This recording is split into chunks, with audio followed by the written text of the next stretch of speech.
हम सब लोग भी ईश्वर का पूजन करते हैं, नाम लेते हैं, पर हम लोगों को ईश्वर क्यों नहीं मिलता? इसका एक मेन कारण है कि हम लोगों के अंदर अहंकार है, और वो अहंकार सब लोगों के अंदर है। पर अगर देखो, अहंकार होना कोई गलत बात नहीं, अहंकार स्वाभाविक है, क्योंकि शरीर है तो शरीर का भान तो होगा, और जब उसका भान होगा तो उससे जुड़ी चीजें भी आदमी बोलेगा, तो उसको अहंकार बोलते हैं। जैसे आपने जप किया तो बोला मैं जप कर रहा हूँ। मैं जप कर रहा हूं का मतलब है कि शरीर जप कर रहा हो, और शरीर जप नहीं कर रहा, शरीर आप नहीं हो। अगर आपने नाम लिया तो उसका अहंकार आ गया कि मैं नाम ले रहा हूं, तो मैं का अहंकार के कारण जीव परमात्मा से नहीं मिल पाता है, क्योंकि अहंकार सबसे बड़ी बाधा है परमात्मा को मिलने के लिए।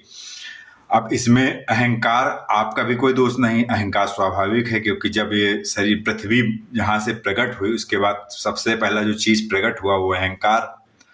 उसके बाद पृथ्वी भी नहीं प्रकट हुई, पृथ्वी के पहले अहंकार प्रकट हुआ, अहंकार से सारे जो है ग्रह सब चीजें निकली। तो दोस्तों, अहंकार स्वाभाविक है, और कर्ता आप नहीं है। कर्ता आप नहीं, कर्ता प्रकृति है, प्रकृति का शरीर है, आप केवल दृष्टा हैं, आप केवल एकमात्र दृष्टा हैं, कर्ता प्रकृति है।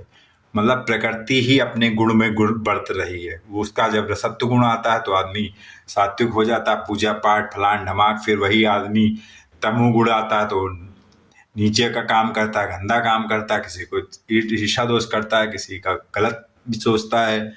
और जब रजोगुण आता है तो धन कमाता है, परिवार को पालता है, अच्छे अच्छे शौक करता है, गाड़ियां लेता है, फलाने फलाने, ये रजोगुण का काम है।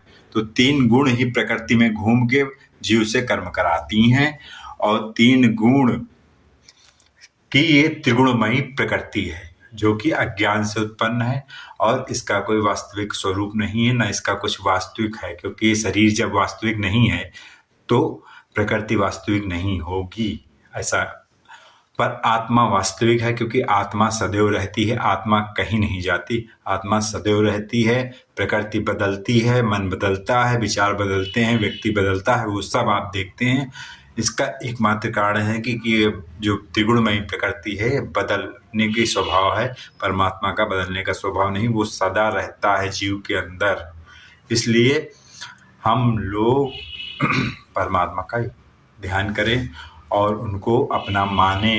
पर जब तक हम लोग अज्ञान से और अहंकार से ग्रसित रहेंगे तब तक परमात्मा पास होके भी नहीं मिलेगा। दोस्तों, परमात्मा से नज़दीक कोई नहीं है, परमात्मा ही सबसे पास है। परंतु अगर हमको अज्ञान और अहंकार रहेगा, अज्ञान में सारी चीज़ें आ जाती हैं, काम क्रोध लोभ मोह ईर्ष्या दोष अहंकार फलान ढमाक A to Z सारी चीज़ें।